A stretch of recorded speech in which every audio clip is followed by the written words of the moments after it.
Good morning, everyone. Hope all is well. Hope everybody's doing all right. Sorry for running a few minutes behind, but appreciate you staying on. Okay. See one person still trying to connect. Let's give them a couple seconds. Let's see.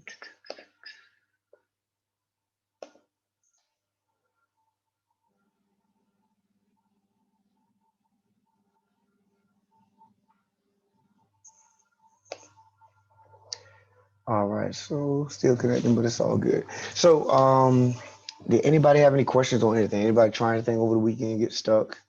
We're currently, well, the last section we covered was 12.5 that dealt with exponents and scientific notation. So we're looking at the greatest common factor and factoring today. But before we did do that, does anybody have anything? Anybody try anything, get stuck? Or just have any general questions? Something you want to see done again? Is everybody okay? All right. I have one question. Sure. So, does Mr. Davis not do testing on weekends? That part I'm not sure. They have certain hours, so it may not be. I thought they did them on Saturdays though. Because I Mhm. emailed him and I never got an email back. Okay. Um, when you email him, try emailing him again and CC me on it. Okay. That way I'll have a record of it as well, and then I can check in on him that hey, such and such emailed you on this day, and and I actually can say what day I saw it. You know what I mean? So, Okay. and that's for anybody and everybody. When you email, I didn't mention it before, and that's not a reflection on him. That's just a reflection for us. You know what I mean? So that we'll have stuff, and we have more than one person that can validate the fact that that you guys did email whoever. So Okay. yeah, yep. Okay, Okay. so Yeah, I have the same issue on that Friday, trying to okay. get the exam, Hmm. but could not connect with them. Gotcha. So in that case, in the future, if we have that time block planning for the test, if he's not picking up, who can we contact in taking the test? Who Well, else? then I guess you would talk to me, and can try to see what can fit in your schedule. The last couple of Fridays I've did that, but if you can't do a 10 o'clock session on Friday, you see if there's any other time that fits you on a Friday. Mm-hmm. We just had to talk it out. But normally that testing center is supposed to be now. It may be something going on that I don't know about. I haven't talked to Mr. Davis in a while. Hopefully he's all right. You know what I mean? So, we don't want to, I don't want to, cast any type of, you know, I won't say aspersions, but any type of thoughts that, he's not doing his job. Cause you never know. He might be sick. Like, you know what I mean? So it's just different things that, could be in play right now. And so, Yeah, yeah. I mean, it's not saying that he's not on that Zoom, mhm, but just saying that maybe that he's, you know, technical issues or right, whatever. But right, right. we have the time block Mhm. scheduled for ourselves to take that test. So in that case, we would like to see um, if if you would be available at that time Right, to right. take tests during And the so, day. yeah, and so that would be based on, just having a conversation. So you would just get back Okay. with me, and then we'll go from there. And I wasn't even saying that you were saying it, but sometimes I say things just so because sometimes there's people say it that's not saying anything, but then the thoughts come. You know what I mean? So I don't want you know. I just want to make sure I project that out there properly. Like I said, I wasn't even saying you were saying it, but I know there's more people that's on the call. So Oh, wonderful. Thank you. not a problem. And so just make sure you touch back on what she just said, mention, if by some chance Mr. Davis doesn't respond to your email in a timely fashion for whatever reason, um, you know, it's all about having a conversation. So, get with me and shoot me an email, and then we'll talk about what we can do, try to accommodate you guys taking the test. All right. So let's see. Looking at factoring today. Okay. 2, 3. Just trying to see how much more we have as far as the course is concerned. And I think this is week 5. Yeah, okay.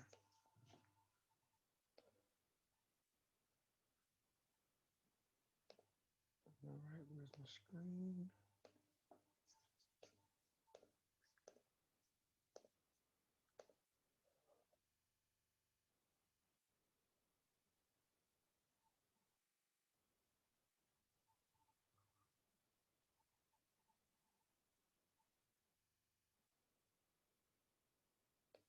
Oh.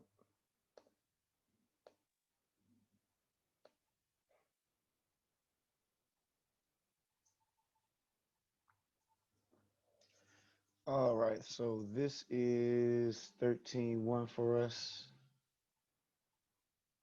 Greatest common factor.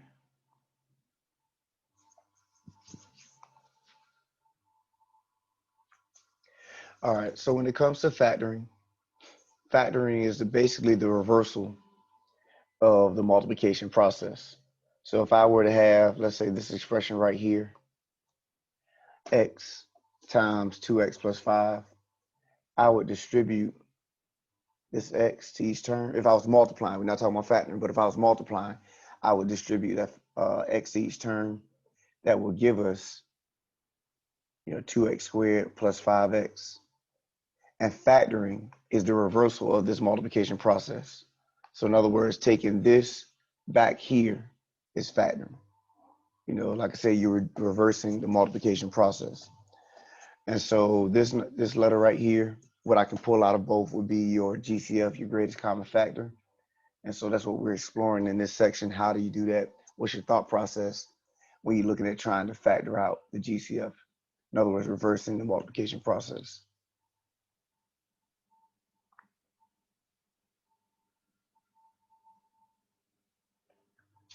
All right, so let's say if we have 40, 52, and 32, and we want to identify the GCF, the greatest common factor.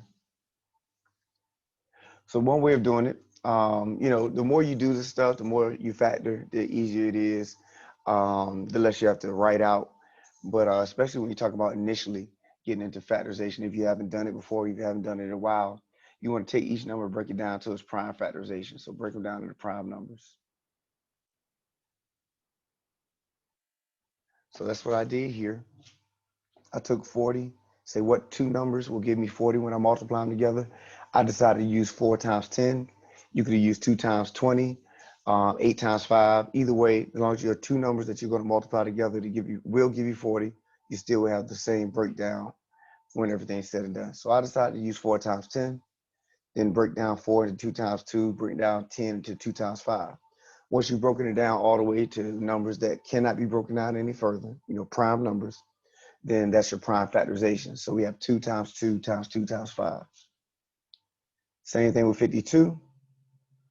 I started off with what two numbers will give me 52 when I multiply them together at 2 times 26. Can't break down the 2 any further. Broke down the 26 into 2 times 13. Then did the same thing with 32. I used 4 times 8.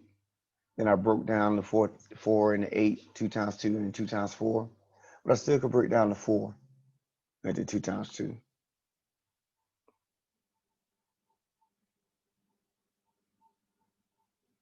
All right.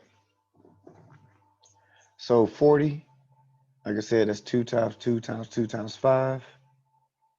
52 is 2 times 2 times 13. And then 32 is 2 times itself 5 times. So here you see I've written the GCF will be all the numbers or variables that each have in common. So when we look at what each one of these numbers have in common, they have two 2's that are in common. So the GCF of 40, 52, and 32 would just be 4. The 2 times 2 is 4.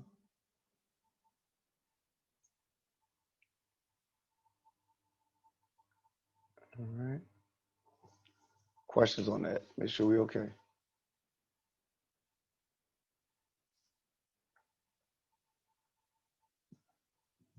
So each one of those numbers had 2 2s that were in common.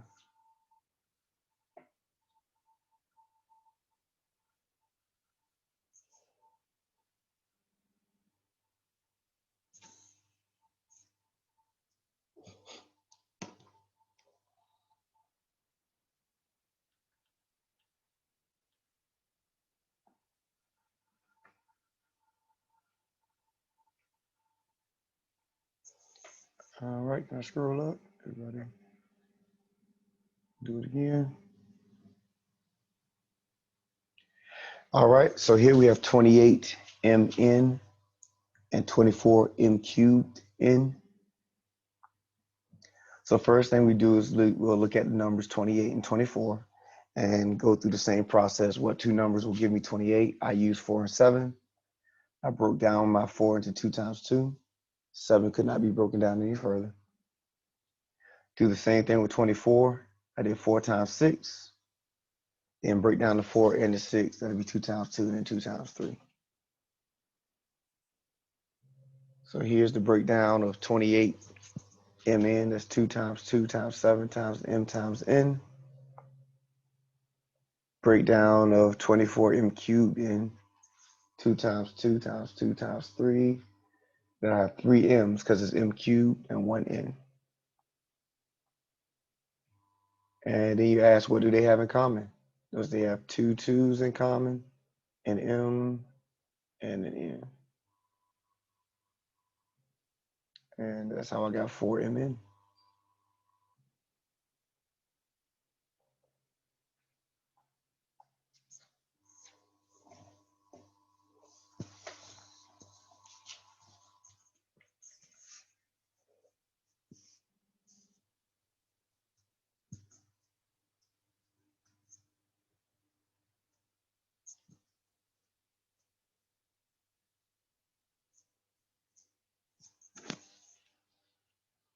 Any questions?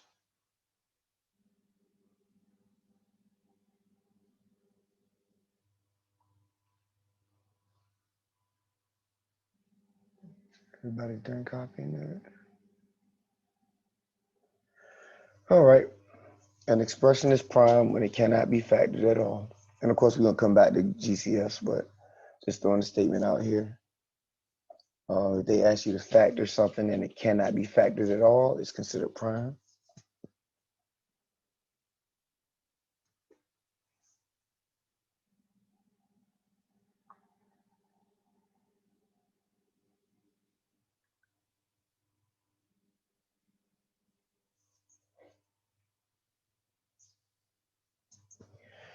All right, so here we have factor out the GCF if possible. You know, that was the original expression. We have 12r cubed minus 18r squared minus 30r. So like I said, you know, initially when you're looking at putting out the GCF, you want to break the numbers down all the way down to prime numbers. That would be something you could do, but when you get used to this, or if you're dealing with familiar numbers, you may not have to go all the way down to prime numbers if you are to see what these numbers have in common. So you look at right here, 30 is 5 times 6. 18 is 3 times 6. 12 is 2 times 6. So we see that each one of them have 6 in common. The largest number that they have is 6. Now, remember, we're looking for the largest number that's the greatest common factor. You could have pulled a 2 out of each one of them, but that wouldn't have been the greatest common number or the greatest common factor that they have in common. 6 would have been that. Could have pulled 3 out of each one of them. But once again, 2 times 3, the 2 and 3 is what you can pull out, which is 6. Then also, when you look at your variables, you have r cubed, r squared, and r. So at the most, they have 1 r in common with all 3. You know, we have 3 r's in the first term, 2 r's in the second term, and then 1 r in the third term. So the most you can pull out of each is 1 r. So that's how we got the GCF being 6r. All right, there's a 6 in common with each number. The largest number that's in common with each number is 6. And then the largest amount of r's that you can pull out of each is on 1 r. So before we go any further, is everybody okay with the GCF being 6R.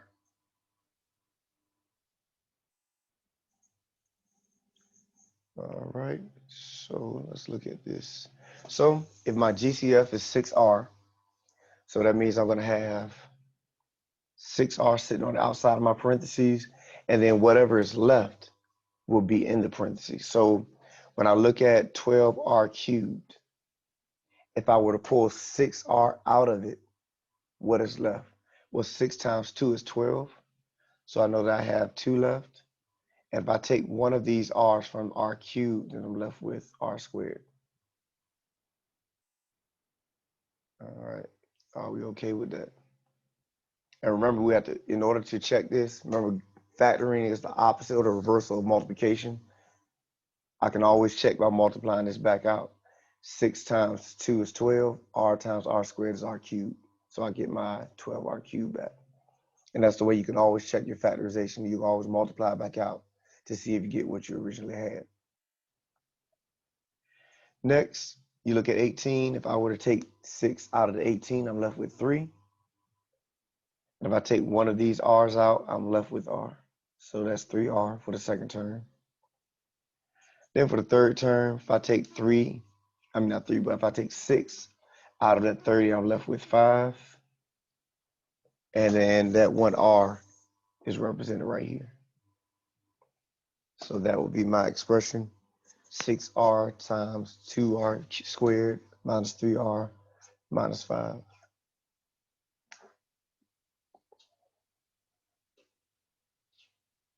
Questions on what we did there?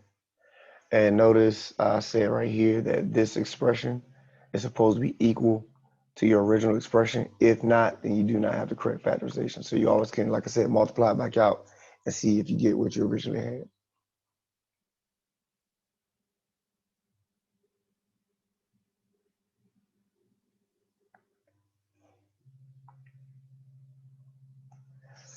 All right, the next one, 12ab to the fifth c cubed plus 16a to the fourth c squared. All right, so once again, you want to look at your numbers and then look at what letters they have in common. So 12 is 4 times 3, 16 is 4 times 4. So you can factor out 4 from each. 4 is the largest number that 12 and 16 have in common. Then also recognize that we have 1 A that's in common with both, and then 2 C's that you can pull out of both. All right, so that's how we have 4AC squared. So before we go any further, is everybody okay?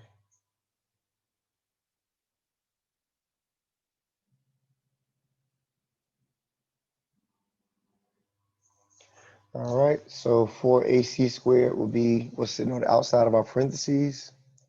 And then what's on the inside is going to be what's left. If you take out the 4 from the 12, you're left with 3. If you take this A, it's only one A, so that one A is represented on the outside, so you don't have to put it in here. B was not affected because there was not a B in this other term, so it's just B to the fifth. Then we take out 2 C's from the C cubed, and that leaves you with 1 C. Next, you take 4 out of the 16, that leaves you with 4. Take one of the A's from A to the fourth, that leaves you with A cubed. And then if you take both C's, then you don't have to represent it right here because it's represented on the outside. And that will be a factorization.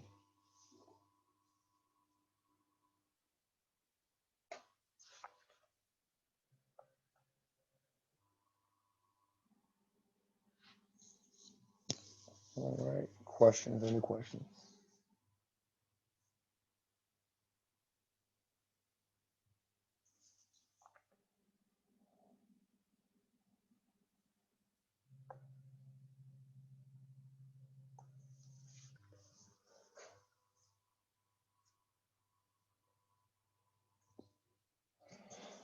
All right, next one says factor out -1 from the polynomial.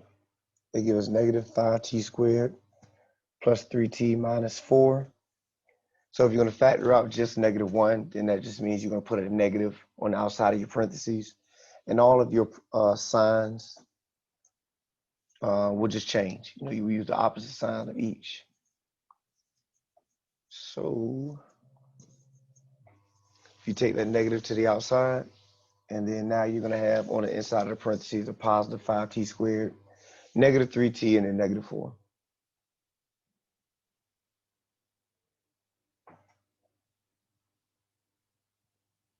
Once again, each one of your signs will change. And then if you were to check, if you want to check, when you distribute the negative back into the parentheses, it will give you all of your original signs.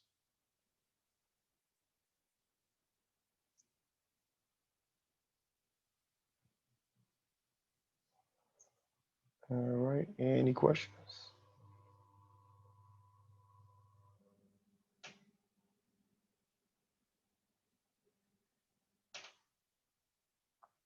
Next one is the same exercise, pull a negative out.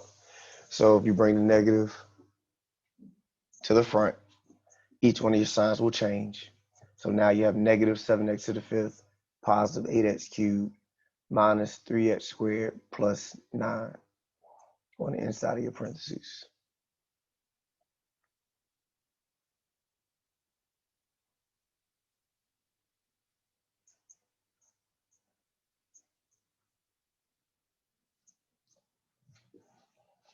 Any questions?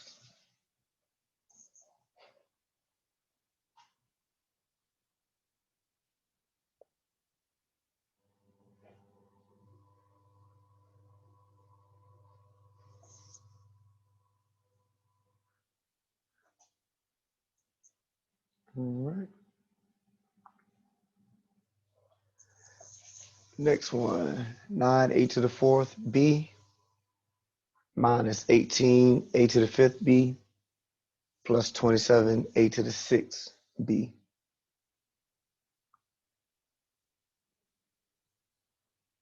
Tell us to factor out the GCF if possible.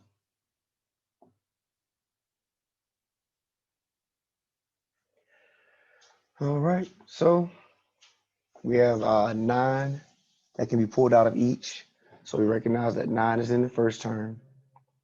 And then 18 is 9 times 2, 27 is 9 times 3. So 9 can be factored out of each.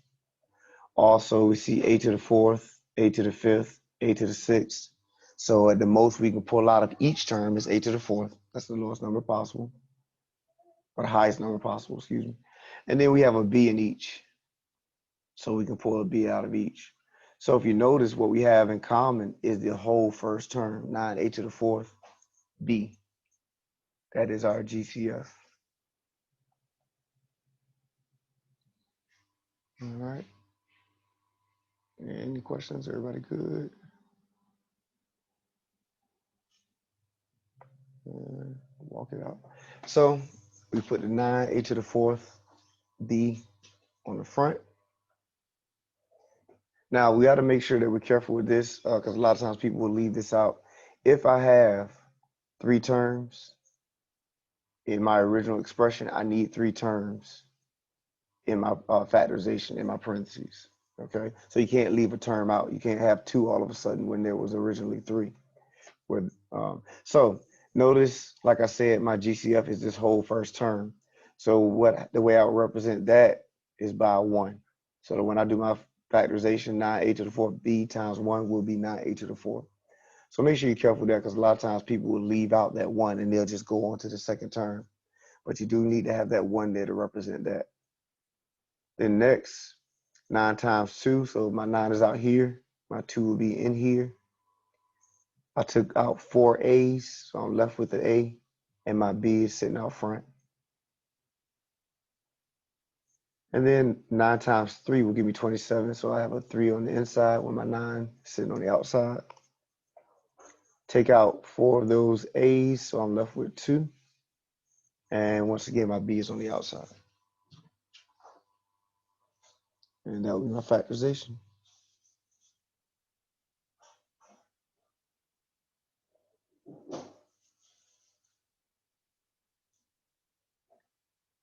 Any questions?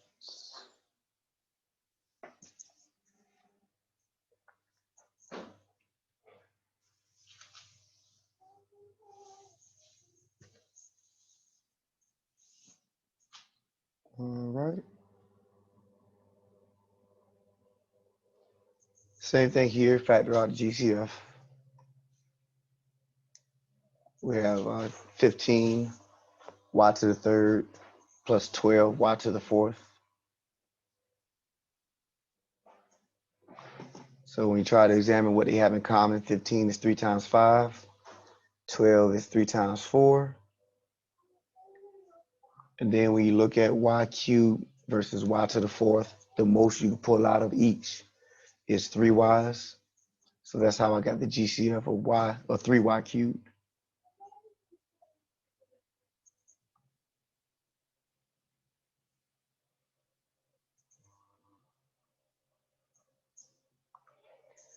All right, so you put the 3y cubed on the outside.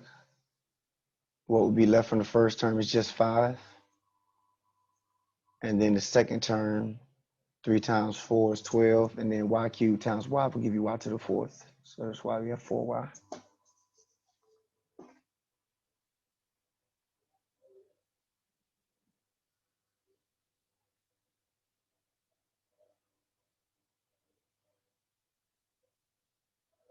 Any questions? Any questions?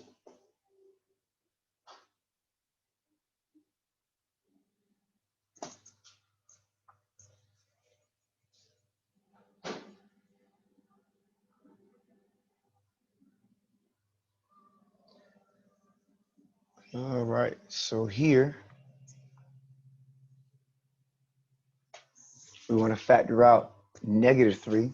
So they ask us, sometimes they'll tell you what to factor out. So in this case, they're trying to emphasize, a certain practice. So in this case, they ask us to factor out -3, like before they ask us to factor out a -1. So if they ask you to factor out a certain thing, then you already know that that's what's going to sit on the outside. So here we're factoring out -3. And so when I look at my first term, if I were to pull -3 from that term, then I'm left with just the x squared. If I pull -3 from positive 6x, why is this not a reason? It's all right. That'll be a -2x, because 3 times 2, or 3 times 2 is 6. And then also don't forget your sign. All of your signs have to be different, because that's negative is sitting on the outside. And then if I pull -3 from this -33, that'll be a positive 11. And don't forget, if you have any trepidation or any concerns about whether it's the right factorization, if you pulled out the right numbers and left the right numbers, or whatever the case may be, always remember you can multiply this back out. If it doesn't not give you what you originally had, then you know somewhere you need to make the adjustment, see where you may have went wrong.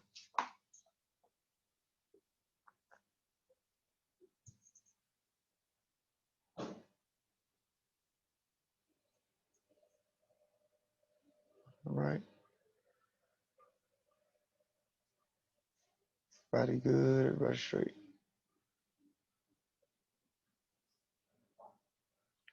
All right, so here,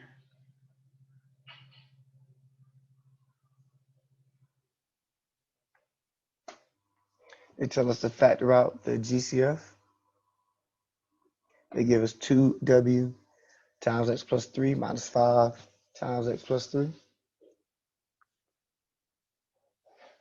So what these two expressions have in common is the x plus 3.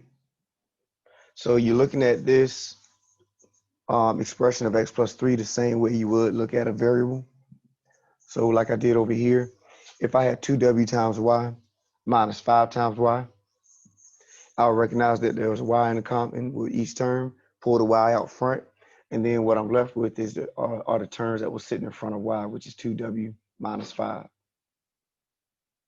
So you're going to take on that same thought process with the x plus 3. So they have x plus 3 in common. Bring the x plus 3 out front. just like we did the y over here. And then what's left is a 2w minus 5. And that's what you'll leave in the parentheses or in the other parentheses.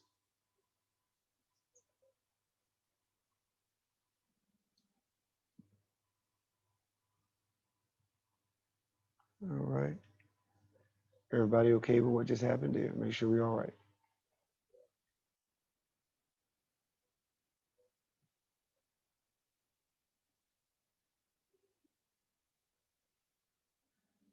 All right. Here we did the same thing. 6 times x squared plus 4 plus y times x squared plus 4. X squared plus 4 is what they have in common. Bring that out front. And then what's left is what's sitting on the outside of the parentheses, 6 plus y.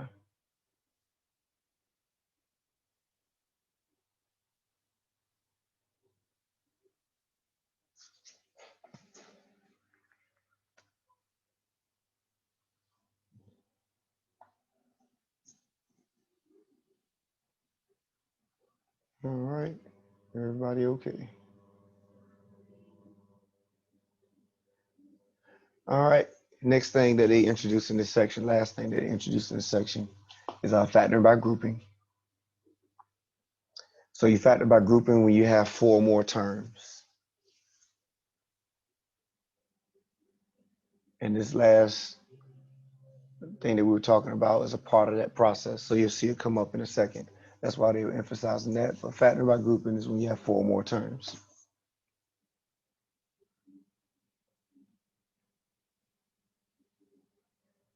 So here we have 3ax plus 12a plus 2bx plus 8b. So normally what you do is just factor, not factor, but group together. Like I said, factor by grouping. Group together the first 2 terms, group together the second 2 terms.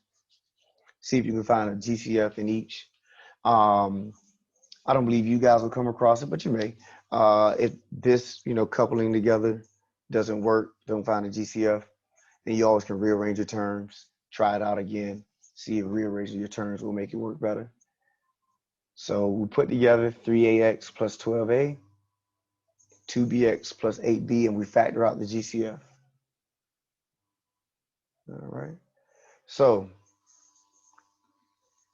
3a, pull 3a out of each term in the first parentheses, and we get x plus 4 left in the parentheses. Here we pull out 2b, and once again you're left with x plus 4.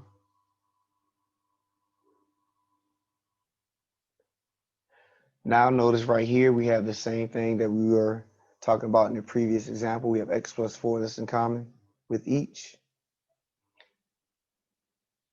Bring the x plus 4 out front, and you're left with 3a plus 2b in your parentheses. Over here, just showing you different ways you could express it. Different people were asking different things, but just emphasizing that 3a plus 2b has to be in your parentheses, and the x plus 4 has to be in parentheses. Since it's all positive, you can't rearrange it, or the parentheses can be switched. But what's in the parentheses is what matters.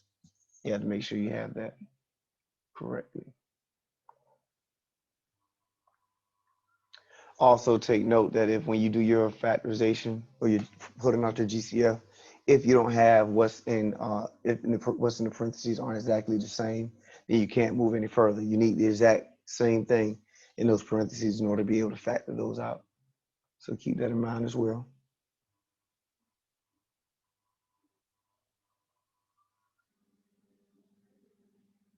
All right.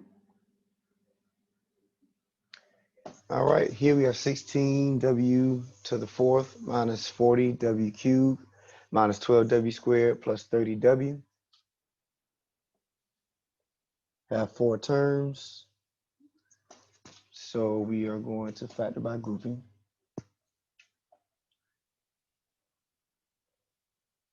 So 16w to the 4th minus 40w cubed.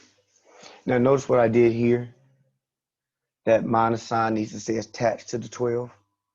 So you bring that inside of the parentheses with the 12w squared so that there's not a disconnect and you're not changing the value of the problem. or the value of the expression. So that's still negative 12w squared plus 30w inside of the parentheses.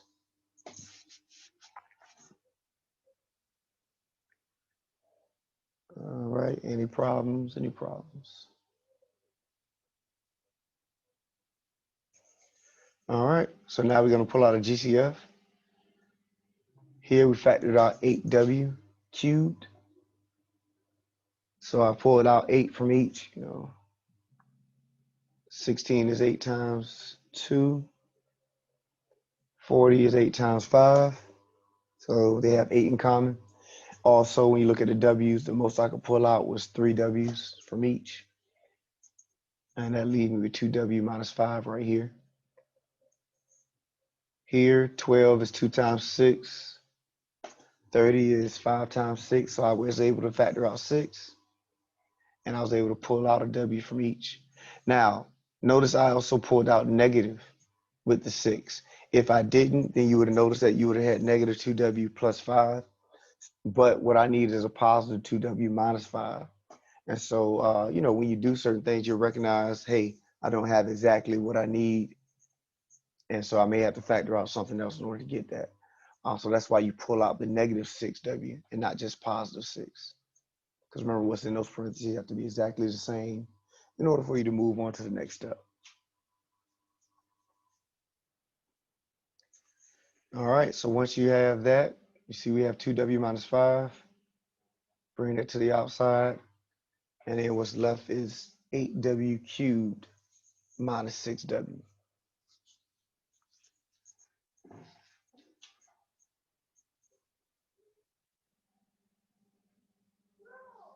All right. So now, notice what we have here. Always check your groupings for GCFs. If you didn't pull your GCF out, your greatest common factor out in the beginning, you do want to make sure you factor completely. So if you recognize right here, I can still pull 2w out of those two terms.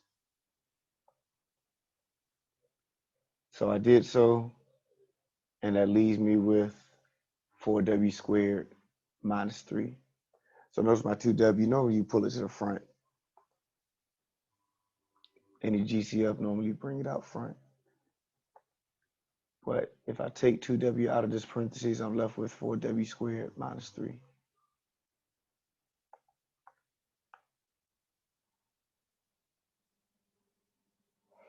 And so this is going to be the rule moving forward.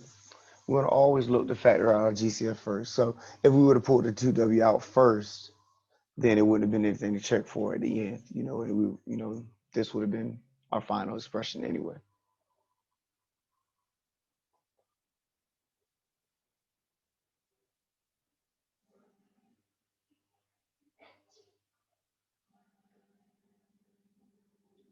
All right. Any problems? So no matter what type of problems you're dealing with, always look to factor out your GCF first.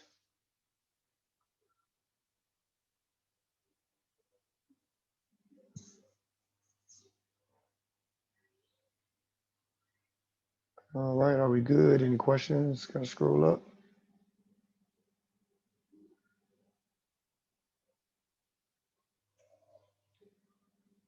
All right, hold on for some numbers on this. 12.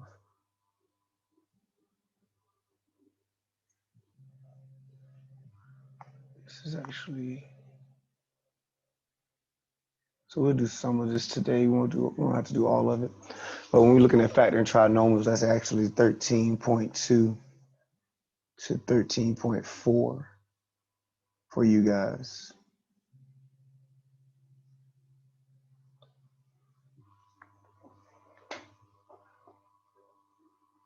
So we'll look at 13.2 today. Finish it up.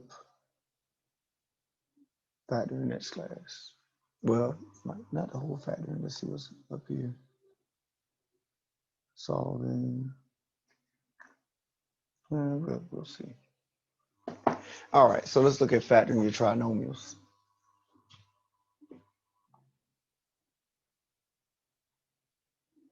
Well, if we look at x plus 5 times x plus 2, If I were to fold that out, we talked about multiplication of your trinomials, multiplication of your binomials, class before. So you multiply x times x, then x times 2, 5 times x, 5 times 2, and that'll give us, this expression right here, x squared plus 2x plus 5x plus 10. Then add your like terms in the middle, that'll give us x squared plus 7x plus 10. Once again, factoring is the reversal of the multiplication process. So we're going to have a trinomial, and we're going to break it down to two sets of binomials. So that's factoring your trinomials. That's always going to be your goal. Take your trinomial, set it up into two sets of binomials.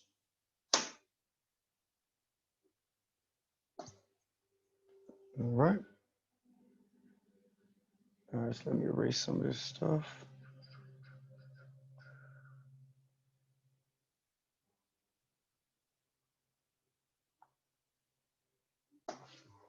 All right, so there's some basic rules that you can follow when you're going to factor that's going to hold true no matter what your trinomial is, no matter what's going on with the numbers or expressions.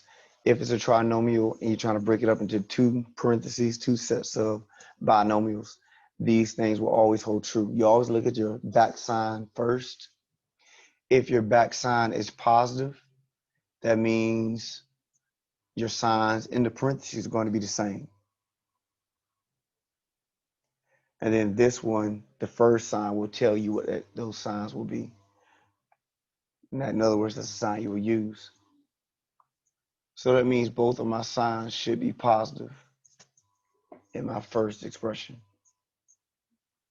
Second expression, back sign is positive. First one tells me which sign to use. That means both of my signs should be negative. All right. So before we look into what our other terms will be, is everybody okay with the rules? If our back sign is positive, both of my signs are going to be the same. And then the front sign tells you which sign to use.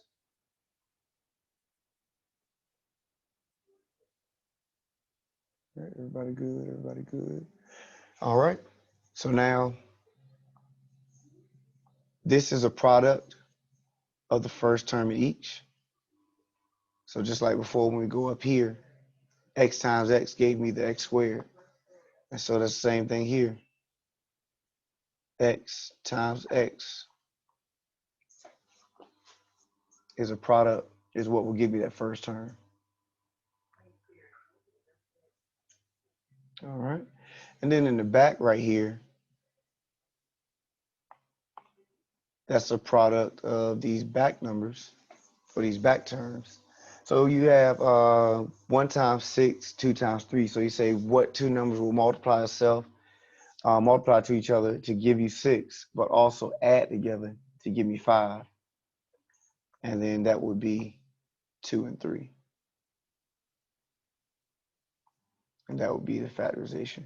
Now remember, you always can check this by multiplying it back out, FOIL it back out, see if you get your original expression. So that's always a check that you can do. And I would suggest that you do check it, especially when you're just getting into this. But once again, the more you do these, the less you have to go back and check, because you'll be picking certain numbers according to what has to happen. Just like with your signs, you're choosing these signs according to what has to happen. All right. So the same thing for the second one. We know the first terms of each are going to be x times x. That's how you get x squared. Then, since our signs are the same, what numbers will multiply each other to give you 12, but add together to give you 7? And that's going to be 3 and 4. And so that's how we get 7. All right. Questions on those first two?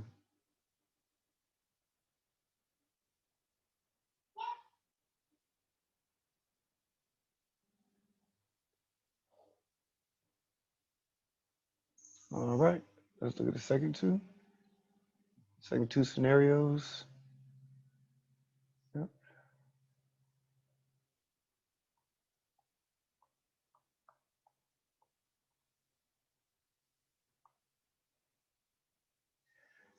All right. So this time we're looking at our back sign.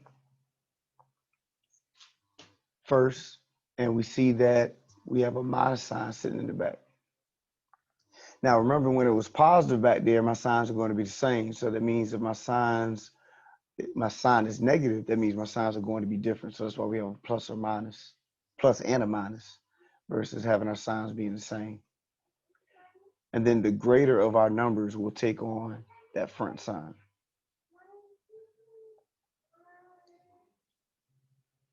So once again, if the back sign is minus or subtraction, that means our signs are going to be different.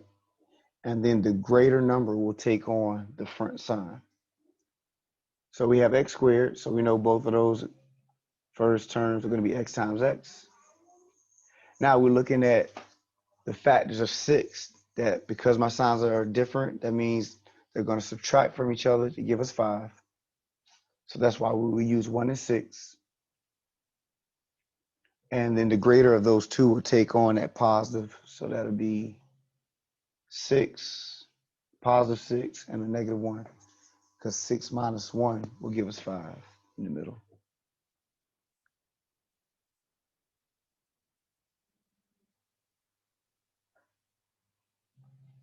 All right, same thing with the next one. X times x give me x squared. Then we have different signs. So what two numbers will multiply together to give you 12, but subtract from each other to give you 4? That'll be 6 and 2. Once again, though, the greater number has the bigger number has to take on that minus sign. So that'd be a negative 6, positive 2.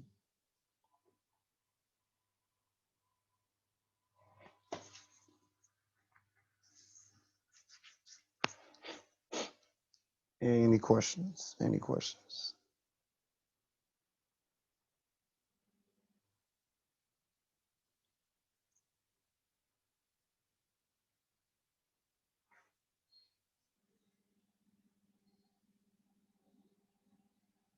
Oh, this was just emphasizing the checking process. Remember, you can multiply back out to see if it gives you what you originally had. That's what I was emphasizing here. You know, just foiling x plus 6, x minus 1. Yeah, foil that out and give you what you originally had.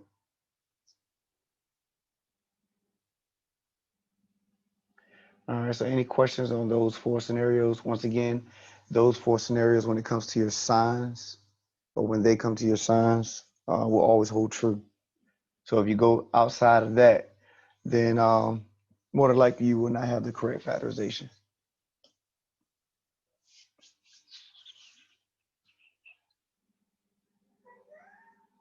All right. So let's look at applying this. Do that.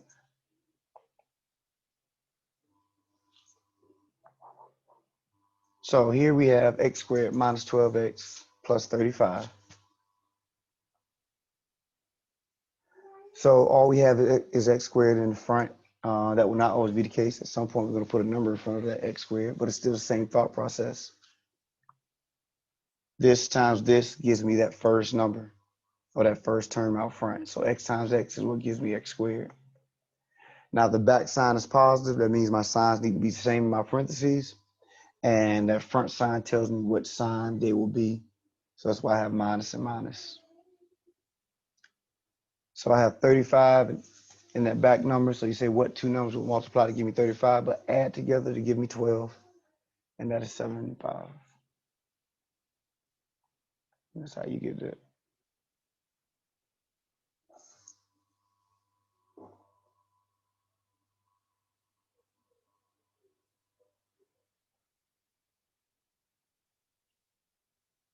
All right. Any problems?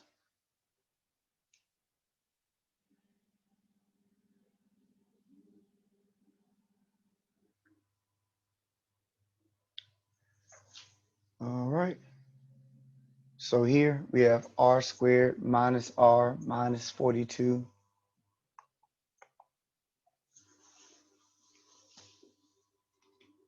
All right. So my back sign is minus. So our signs are supposed to be different.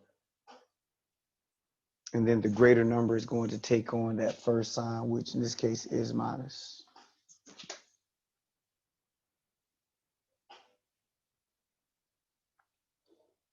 All right.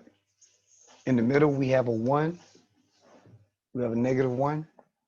And our back number is 42. So you say what two numbers will multiply to give you 42, but subtract from each other to give us a -1. Remember, they have different signs, so they have to subtract from each other to give us -1. And that'll be 7 and 6. 7 times 6 is 42. We subtract them from each other, you get a 1. And that means we'll have a 7 for the 7 will be negative, and the 6 will be positive.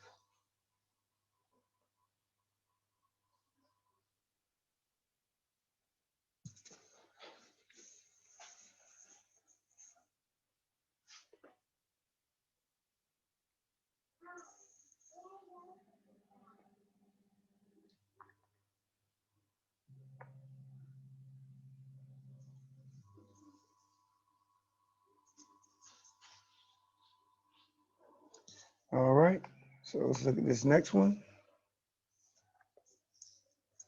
Like I said, the rule about your signs will always hold true, so you don't have to deviate from that.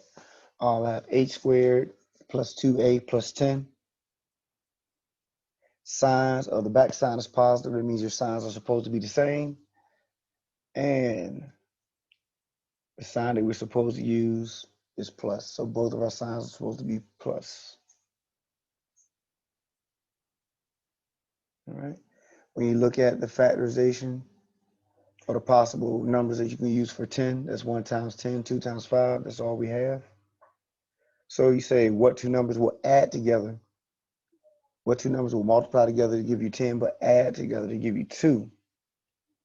But you look at your choices, 1 times 10 or 2 times 5, there is not anything that we can use, no combination that we can use that will do that. So, get that back here. So that means our answer is prime. Remember we talked about before, when you cannot factor out anything or cannot break it down any further, your answer is going to be prime. So remember, your signs have to hold true. You can't, change the positive, negative, so that the numbers will subtract or anything like that.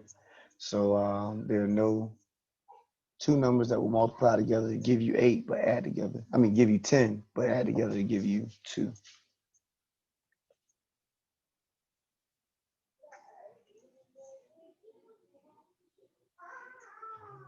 Any questions? Any questions?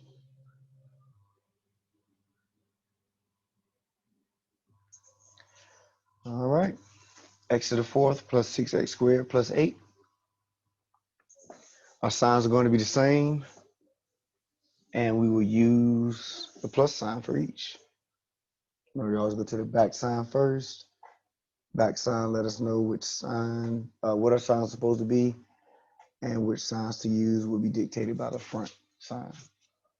All right, so when we look at x to the 4th, x squared times x squared will give us x to the 4th. Then we need the factors of 8 that will multiply together to give us 8, but add together to give us 6. And that'll be 2 and 4. Let me go back.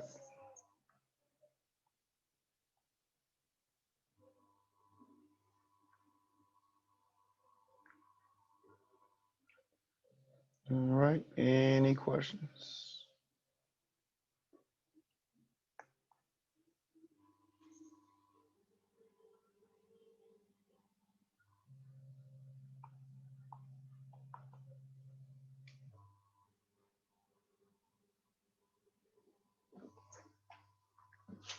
All right, next one, x squared minus 7xy plus 6y squared. So make sure you're careful here. Notice that x and y is involved in this expression.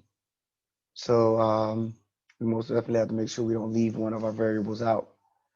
So first thing we're going to do is establish our signs. Back sign is positive. It means they're going to be the same. First sign is negative. It means both of them will be negative. We have x squared out front, so that'll be x times x.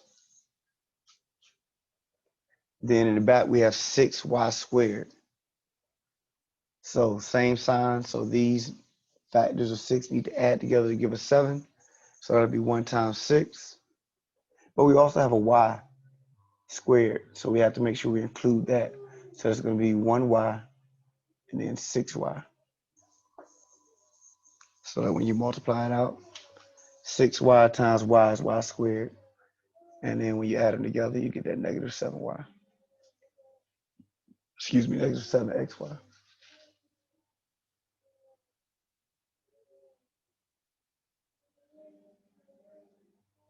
Any problems? Any problems?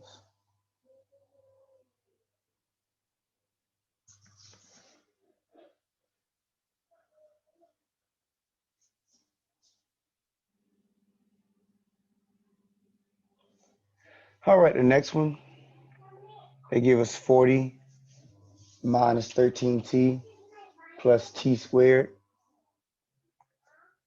So it's best practice to go ahead and write it in descending order. T squared minus 13t plus 40. That'll help us as far as our practice and how we've been setting up our problems. In which our back sign is positive. So it means they're going to be the same. The front sign is negative. That means we're going to use that one. So t minus 8, t minus 5. Negative 8 and negative 5 will multiply together to give you 40. And negative 8 and negative 5 will add together to give you negative 13.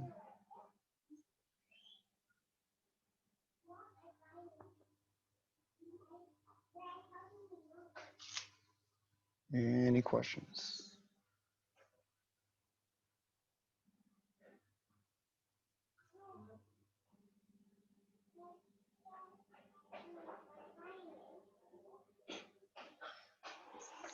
All right. Next one, 3m squared minus 24m minus 60.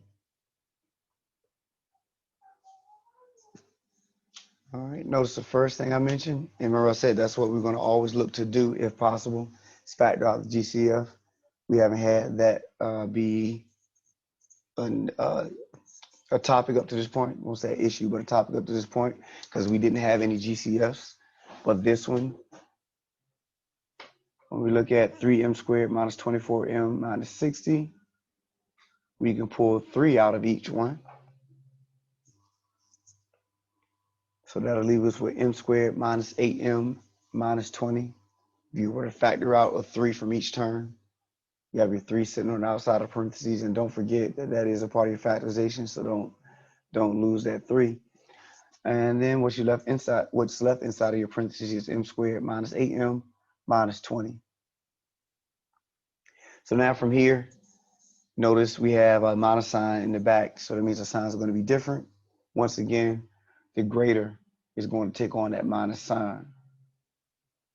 So what factors of 20 will subtract from each other to give us 8?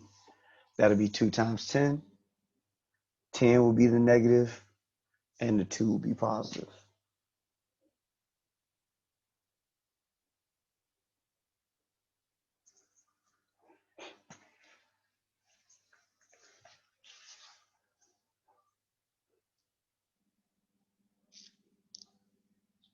Any problems?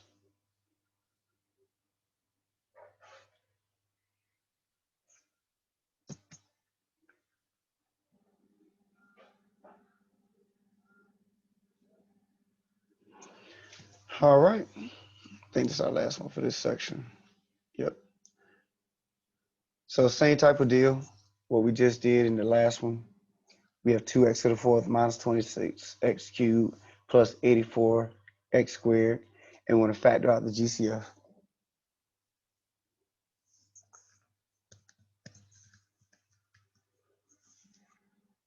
All right. So notice I took out 2x squared.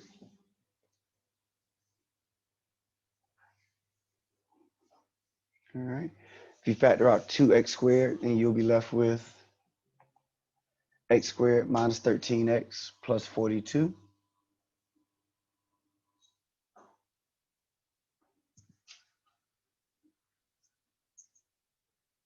2 times 13 is 26. 2 times 42 is at 84. Add x squared as you can pull out of each term. Then from there, signs going to be the same because we have this plus sign in the back. Then they're going to be both negative because of the minus sign in the front. And you say what times is what two numbers time will give you 42 when you multiply them together, but when you add them together to give you 13, that'll be 7 and 6. And that'll be your factorization.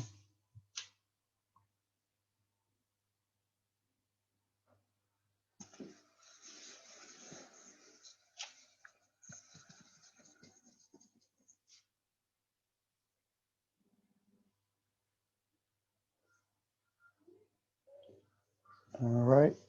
Questions on what we've done up to this point? Make sure we're good.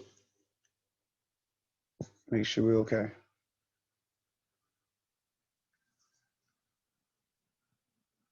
So it will be important that you put into practice, your factoring. Make sure you're good with it. Make sure you don't need any, extra problems or extra help, or we need to run through any more to make sure that you're good. Because I think the next chapter depends on your ability to factor as well. So you do have to make sure that you have a solid foundation on factoring before we, progress forward and all the good stuff like that. All right. Let's see, we still do a trinomial, so we probably need to go ahead and do this one. Make sure we stay in the same flow. Yeah, we'll just do this one and then stop there.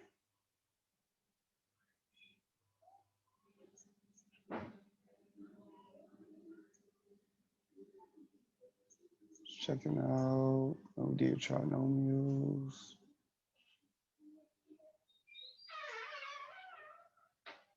Hold on, special products, okay. All right, so the next section for us, I believe this is 13.3 for us, is when we put a number in front of x squared. So in other words, a is not going to be equal to 1. So how will we handle that? So really, we're going to do the same thing. One of these methods is called factoring by trial and error. Basically, the main method will be used is called factoring by trial and error, wherein the more you do it, the less it becomes trial and error, but it helps you to see the process, helps you to see it, getting it wrong, and then go back and see what your combinations should be when you use them. So looking at this first one, and I will erase this. So we have 2x squared plus 13x plus 6. All right. And we know that our signs, remember, whenever you're doing this, you always got to start off with what you know has to happen. So you know that your signs both have to be positive, because that's the rule we just finished emphasizing. Because our back sign is positive, means they're going to be the same. Front sign tells us what signs we're going to use. So we know that that has to happen. That cannot change. That process does not change just because you put a number in front of x squared. Then you look at your factorizations of 2, which is 1 times 2. Then your factorization of 6, which is 1 times 6, 2 times 3. Those are your only choices. So that process does not change as well. Okay, so now what we're trying to do is get 13 in the middle. We know how to get 2, that's 1 times 2. We know how to get 6, that's 1 times 6 or 2 times 3. Now, how do we get 13 in the middle? So let me put this this combination back in here.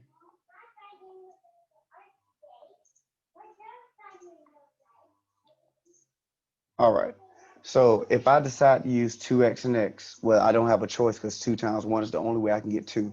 So that's one of the things you always start with. What do you not have a choice with? 2 times 1. It's the only way I can get 2. But then when it comes to 6, I have 2 choices, 1 times 6, 2 times 3. If I decide to use this combination, 2x plus 3x plus 2, when I do my FOILing out, remember you can always check by FOILing this out. 2x times x is 2x. And then 2 times 2 is 4x, which is what I'm looking at right here. Remember, we're trying to check this middle. 3 times x is 3x. And then 2 times 3 is 6. I get my 6 in the back. I get my 2x squared in the front. But do I get 13 in the middle? You notice right here, 4x plus 3x is 7x. And that's not what I need. I need 13 in the middle. So I know that this combination will not work for me.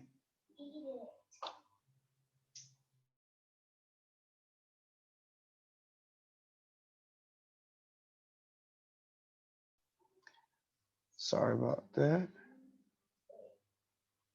All right. So that one did not work. So what you say now is, how can I move my terms around and get this 13 in the middle? And what you can do here is, notice I put 1 here, 6 here.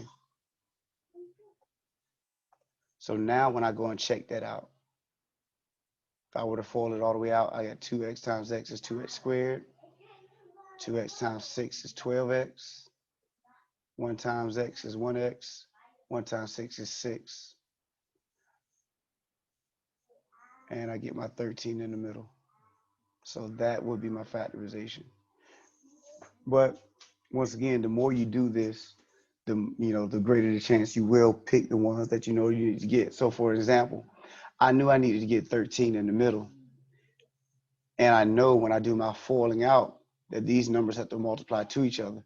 So what I would do is put my 6 in position to be multiplied by my 2 so that I can get 12. That would be the closest number to 13. And then I will operate according to that. But the more you do this, the more you start to do things strategically versus just plugging in numbers. And so that's why I say that, the more you do it, the less it becomes trial and error. You're actually choosing numbers according to what you're trying to get in the middle. Questions before we do another one?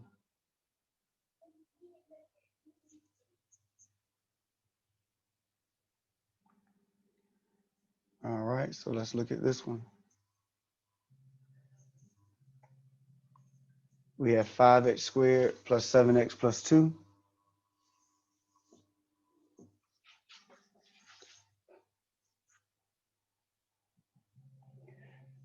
So we're looking at, and I'll erase this. So we're looking at our factors of 5 and our factors of 2. Once again, we already know what our signs are supposed to be.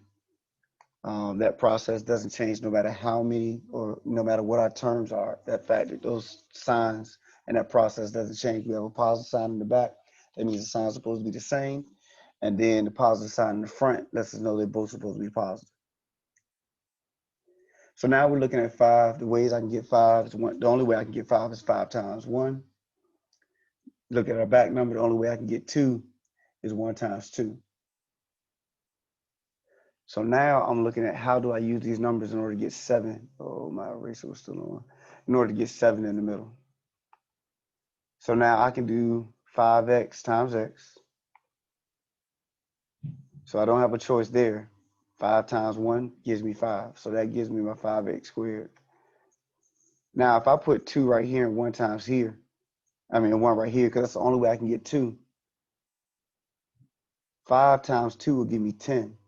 But I need 7 in the middle. So, when you look at these things, like I said, you strategically start putting numbers in certain places because it wouldn't work any other way. If my numbers have to add together to give me 7, 5 times 2 gives me 10, then I'm already bigger than the number I need in the middle. So I know it will not be able to work. So you put your 2 right here, 1 right here. Then do your foiling. 5 times 1 to give me 5. 2 times x will give me 2. And so now I get my 7. That's going to be in the middle when I do my foiling out. But once again, you always have to go back and check to see if you have your correct factorization.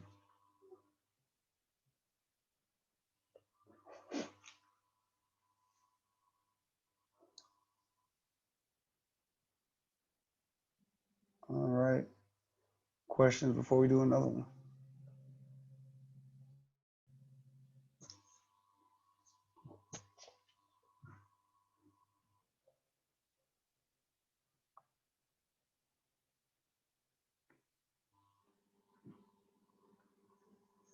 All right.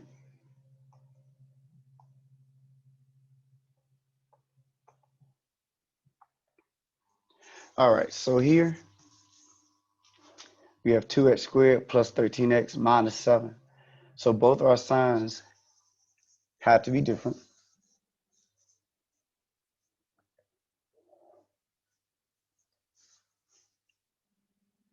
All right. So the only way I can get 2 is 1 times 2. The only way I can get 7 is 1 times 7. But my signs are different. So if I decide to do 2x and x, which will give me 2x squared, and as I say minus 7 plus 1, that's the only way I can get 7. When I FOIL this out, that gives me 2x squared. That is negative 14x plus 1x. I could left that. And then that'll be negative 7. But notice when I add those together in the middle, I get negative 13x. But I wanted positive 13x. If ever that's the case, all you have to do is flip your signs, and then that would be your answer.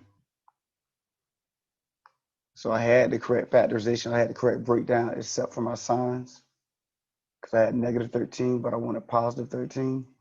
Like I said, all you do is switch your signs. That'll give you the correct factorization. So 2x minus 1 and x plus 7 is your answer.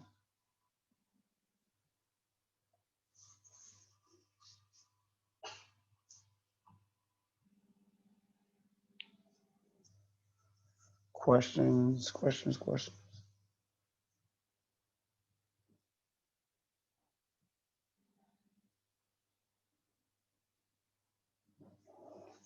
All right.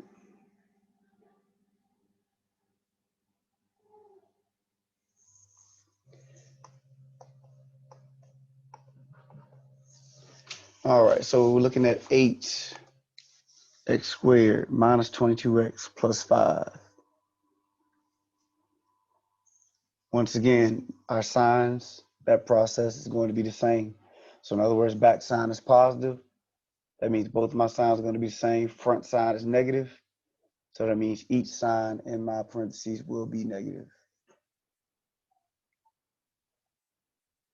Now we look at the different ways of getting 8, different ways of getting 5. There's only one way to get 5. That's 1 times 5. So I really don't have to worry about figuring that out. There's only one way to get 5 is 1 times 5. So like I said, you always want to start off with the stuff that has to happen, that you can't change. Your signs and then the combinations, when you have just 1 times that number, you always want to use those first because, you know, that can't change. There's nothing you can do with that. Now we're looking at 8. 8 has 2 different ways you can get 8. That's 8, 1 times 8, and then 2 times 4. All right. So we want to get 22 in the middle. The closest way for me to get 22, and don't forget my signs are the same, so they're going to add together to give us 22. Now, if we had different signs, plus and minus, that means they would subtract from each other to give us 22. But since they are both the same signs, they're going to add together to give us 22. I would choose the best combination or the closest combination that will give me to 22, get me to 22, and that will be putting a 4 right here, because 4 times 5 will give me 20. All right. So if I put a 4 right there, and then that means I have to use 2, because 4 times 2 gives me 8. So if you were to do your foiling out, 4 times 2 gives you 8 squared. 4 times 5 will give you this negative 20. 1 times 2, 2x. Negative 1 times negative 5 will give you positive 5. And now when you add those two together in the middle, that will give you a negative 22. So this is the answer.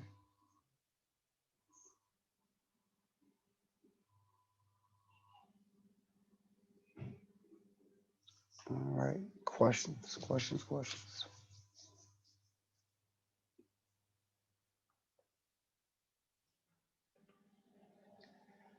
This one right here, someone had asked me, because basically there's only one factorization that will give you this original expression.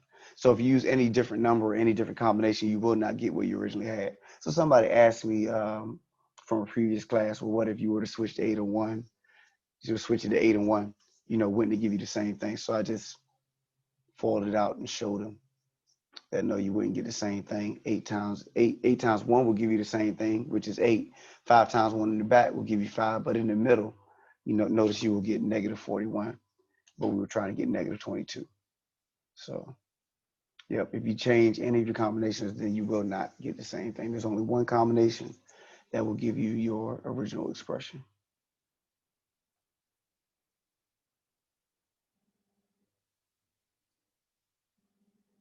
Any questions?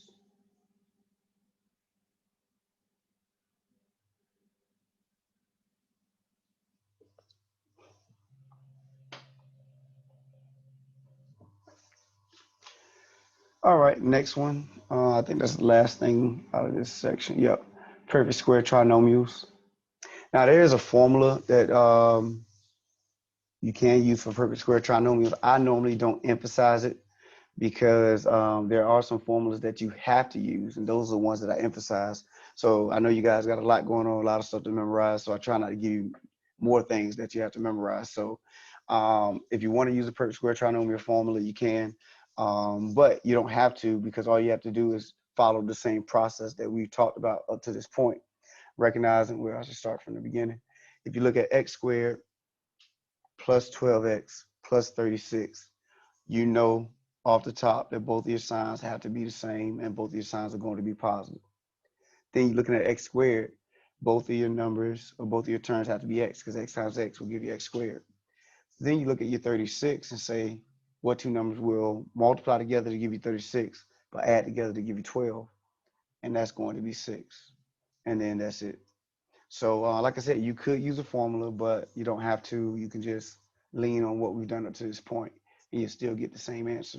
And then notice also perfect square trinomials can be written in this form, x plus 6 squared, because you had x plus 6 times x plus 6. All right.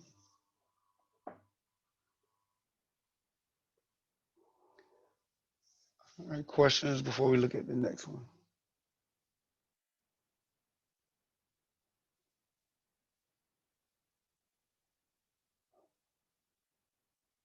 All right, one more.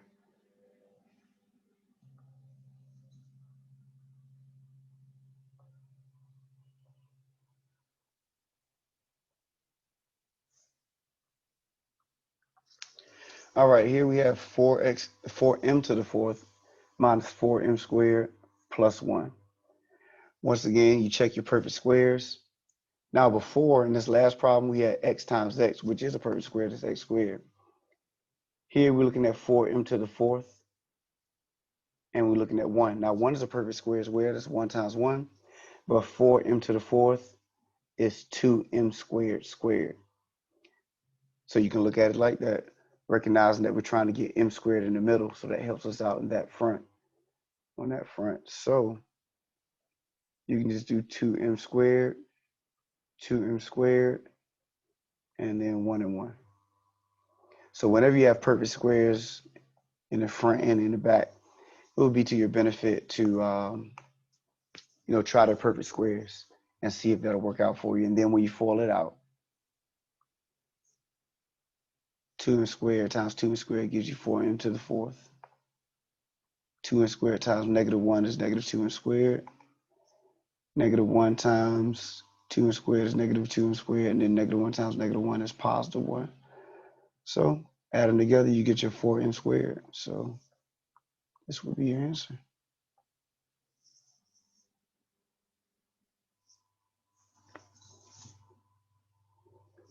All right, questions? Any questions?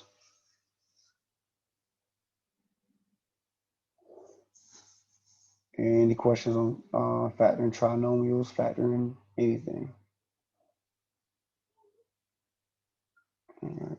So once again, you have to put some practice into your factoring skills, making sure that your foundation is straight moving forward.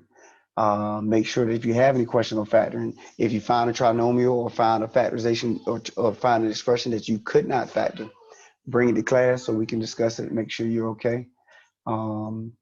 If you have any questions, you want to meet on an outside session, shoot me that email so we can set that up. And then we'll go from there. Any questions, concerns, comments before we close out? Oh, quick question. What is the homework for today? This section, this goes up to section 13.4. 13.4. Because 13.4 is factoring trinomials. Says by grouping. Yeah. So 13.4. Just factoring your trinomials. All right. Anything else? Anybody else before we close?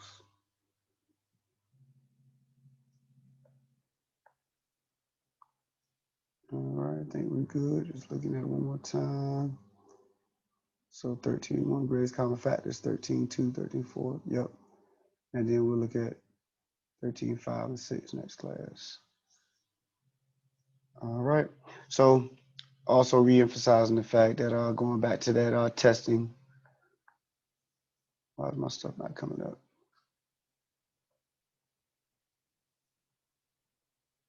All right. So going back to our testings, make sure that you get with me if you cannot get with Mr. Davis, so we can see if we can work out anything as far as you guys getting your test in. And then I'll check with him and see if you're not getting emails or what, but always CC me on them so that I can vouch for your emails and stuff like that. Other than that, you guys have a good one. Be safe, and I will see you on next class. Thank you. Thank you. Have a good one.